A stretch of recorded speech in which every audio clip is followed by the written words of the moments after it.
النهارده يا جماعه هنتكلم عن حاجه مهمه جدا ويعتبر هي اساس نجاح الدوره. اللي هي ايه؟ طيب، اللي هي سحب العلف او معدل استهلاك الكتكوت للعلف.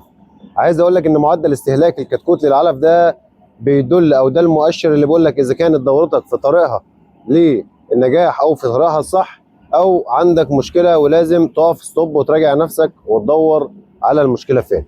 لان الفرخ الابيض بطبيعته يعني زي ما بنقول كده قماص شويه. ازاي؟ يعني الفرخ الابيض لو اثر فيه اي نوع بكتيريا او اي نوع مرض او اي نوع فيروس، اول حاجه بيعملها بيقف عن سحب العلف. طيب يبقى احنا اول حاجه نركز عليها سحب العلف، بحيث لو وقف عن سحب العلف او سحب العلف لان يبقى ثابت او بدا يقل، نعرف ان فيه مشكله وندور على سبب المشكله ايه. لكن عندنا يعتبر 90% من امراض الدواجن بيبقى الفرخ عنده عدم رغبه في الاكل. فاذا احنا مش عارفين المشكله فين، فبنبدا نبحث بقى.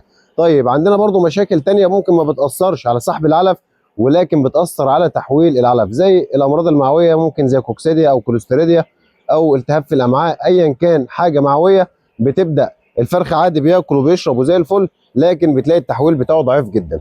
فيا جماعه ضروري نركز في حته سحب العلف.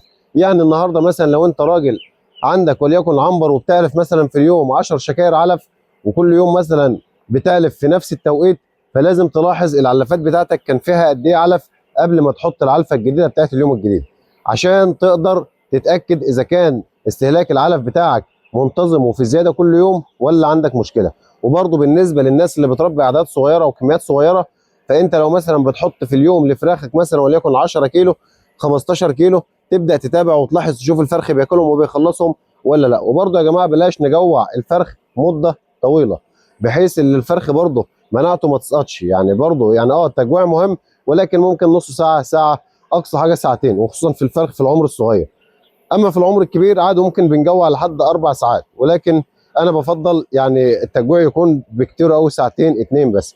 فكده اللي نركز عليه او النقطه المهمه جدا ولازم كلنا نركز عليها، بحيث ما نقعش في غلط ونرجع ندور على المشكله او نسيب المشكله لحد ما تكبر.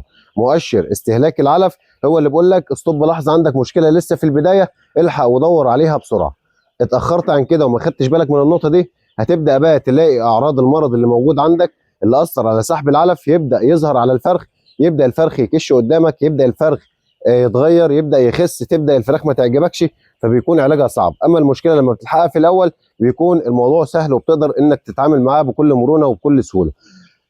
ربنا يرزق الجميع يا رب. ولو حد عنده اي استفسار يسيبه في تعليق، وباذن الله الفتره الجايه هنرد على تعليقاتكم بالكامل. والكومنت اللي هيحتاج شرح طويل ممكن نطلع في فيديو قصير نشرح فيه برضه التعليق بتاعه او السؤال بتاعه. استنونا كل يوم في فيديو جديد ومعلومه جديده. سلام.